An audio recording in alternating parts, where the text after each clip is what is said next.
Salutations, salutations à vous, chers internautes. Je dis bonjour à vous tous qui me suivez de partout, Europe, Canada, États-Unis, Afrique du Sud. Je vous salue et vous souhaite des vœux, des nouvelles là. Les Congo et Congo, on est là, c'est grâce au Congo que nous sommes là. Voilà pourquoi on est censé aimer ce grand pays. Tout celui qui aime son pays est béni par Dieu. Et tout celui qui n'aime pas son pays n'est pas aussi béni par Dieu. Voilà pourquoi nous sommes censés bénir le président de la République, Félix Antoine Tshisekedi, parce qu'il est le don et le ouin de Dieu. Ah oui, fils du pays. L'autre fois, on n'a pas eu à bénir le président. Pourquoi? Parce que c'était une malédiction. On a dit dans Deutéronome.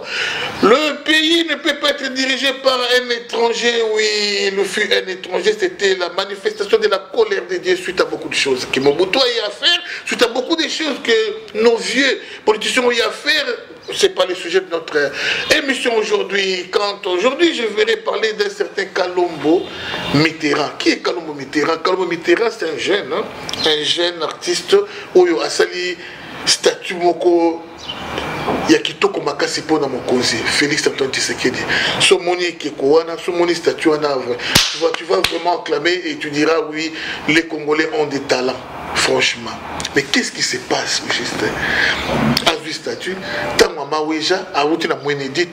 c'est tout Mouenedito qui a acclamé, c'est tout Mouenedito qui a jeté des fleurs sur ces jeunes. À qui n'a statut pas Maouéja, pas comme il ne serait pas Mokonzi. Quelques temps après, Maouéja balongo lié. Statut Tikali na gouvernorat. Alors, El Fachi Aye. Il a remplacé Maouéja, a joué statut à Longoli à mon gouvernement pour Fatia mon monté. Quand le statut qui a eu, mais le statut est pour mon cause. Ils ont coupé au TKT, ils ont don cadeau dans ce mon cause. A Bengani na gouvernement. A joué statut, ceux qui passent à la montagne et pas une partie. Nous décollons bon. Le coup les pasani dans la mesure il y a aux hommes qui sont des alaki les sous à Bengani. A juste statut le monde on a gouvernement, la gouvernorat tient on a en Amérique on a pour Fatia mon a monté. Qu'est-ce qui se passe avec l'entourage de Fachi? Qu'est-ce qui se passe avec tous ces gens qui travaillent, qui prétendent travailler et pour les Congo et pour les régimes et pour Fachi? Qu'est-ce qui se passe? Mais président, vous travaillez avec vos ennemis. Vous travaillez avec vos ennemis. Même il y a des investisseurs. Les investisseurs qui viennent pour investir. Et l'entourage du président qui écarte, qui éloigne les investisseurs de leurs projets, de leurs objectifs. Mais ça, c'est comment ça? C'est comment ça? C'est construire, c'est contribuer au succès du président ou à l'échec du président. Qu'est-ce qui se passe, Justin? J'ai parlé avec une fille, un jour, la fille m'a dit, c'est la cousine d'un ami, hein, Léonard Kachama, que je salue en passant. La fille me dira, Lydie, elle me dira, sans rival, au début, bisonné à la boue, au li mobali teko. Première façon de qui me sera mobali, bombarder facture. Au sollicika les solo, on a besoin autant.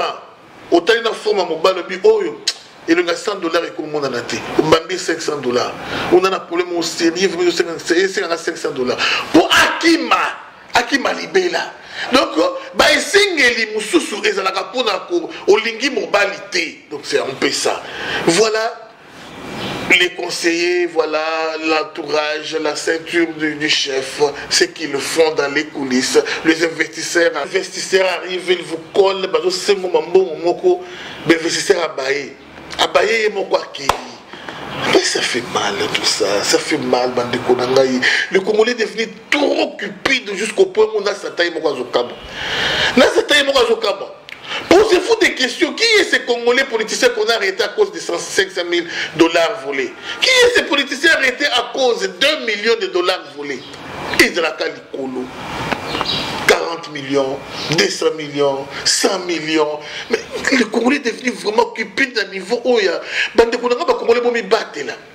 Il battre parce que le Congolais, comme un niveau, il y a Oyo Bobozo, ceux qui bolosi, ceux qui n'ont pas beaucoup liana. À comme un niveau, il y a Koulian de Konaye, il y a cupidité, il y a Kobonga, il y a Mbongo. Congolais, comme un moté, mamabé, je vous dis, soyez prudents dans Bilialia, mais soyez prudents. La personne qui peut te causer du tort, ils ont un moto aux anaïs matin, midi, soir.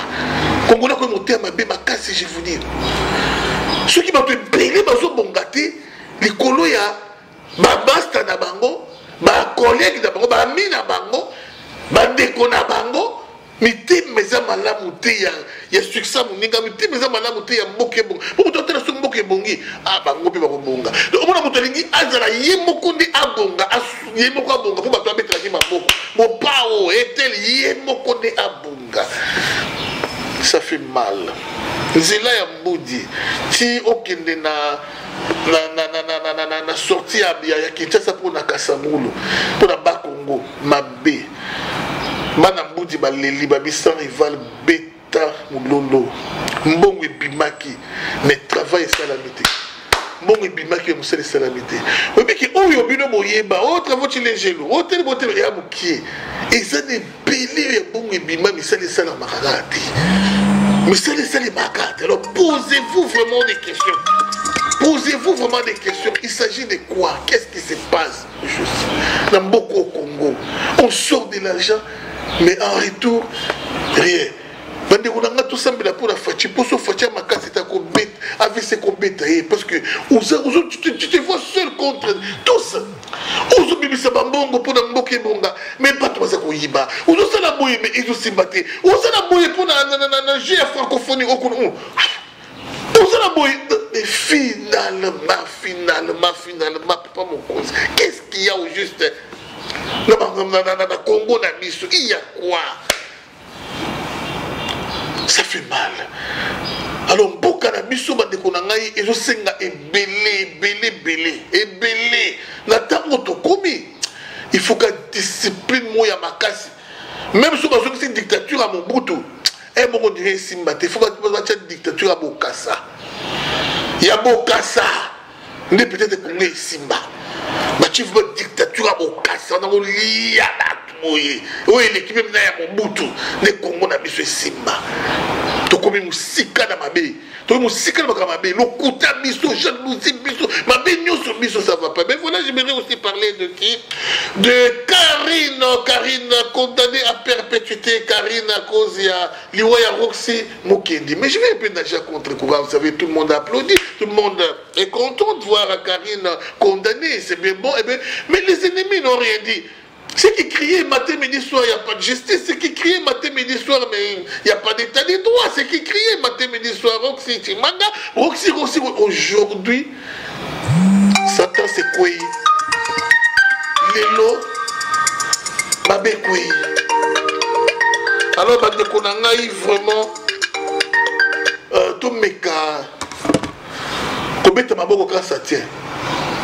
Tout ça, on a quand ça ne tient pas de ton lobby. Mais quand ça tient, tu mets tes carams.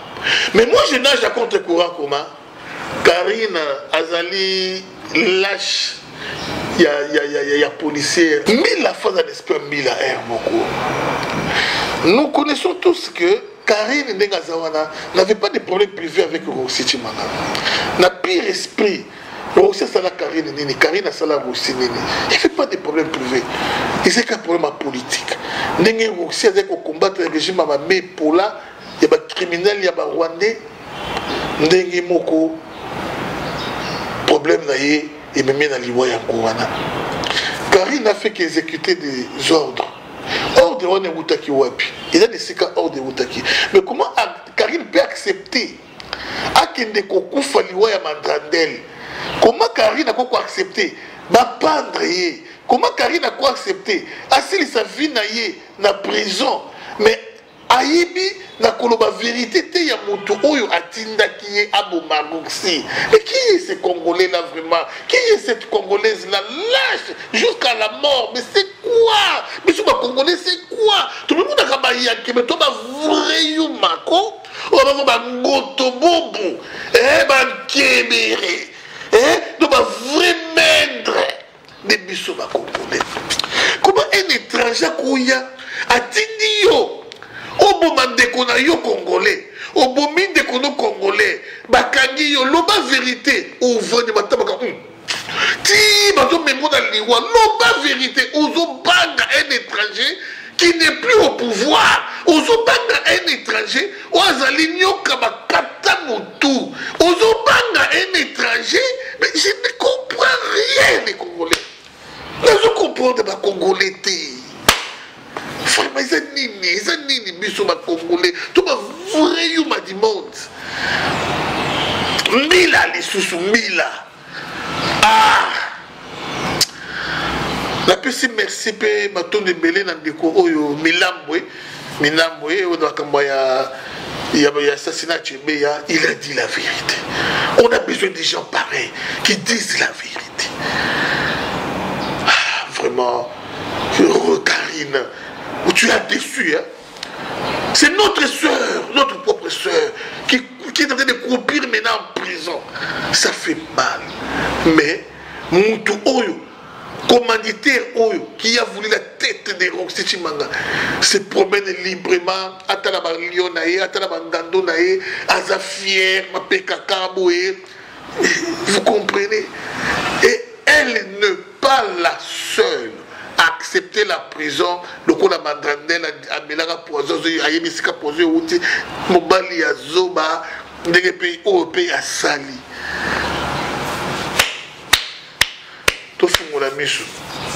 Pour terminer, on a la révélation. Révélation wana. Nasenga na bandeko na biso François Béa. Bandeko na biso ya Aner. Bobenga ngai. Na pesa bino révélation wana. Bobenga ngai na pesa bino révélation. Mais juste flash. Nazo senga président Fachi. Copé sa journée, 1 des 4 matins, si vous avez 15 généraux qui ont été actifs, Nathan et Joseph, nous avons inspecté la résidence de Bango Nyos, Batala na Bambele, na Samabele. Dans la révélation, il y a Batou Baboma, Bakunda Bango na ma résidence à ma généraux, avec des preuves. Et na yebi pe ba généraux yango na yebi bango Nazo Senga président Fachi 1 des 4 matins avant que vidéo est comme la bango bazo ma disposition surprendre bango ba mila ba encercler ba bouter kwenyoso ba kota na mapango ba généraux avec comment on dit que bango j'ai oublié bapikola ba mabele batala ba corps ezana kati ya bandaku ya mapango na bango et bana misala na bango ne babimisi ba vérité ba yebisi ngai. Merci na média Médina, merci vraiment na baino sur vos auditeurs Kolanda sans rival, vraiment en Afrique du Sud, merci. Qu'on soit tous unis. Soutenons tous notre chef Fachi Beto. Tokutani Balasimo.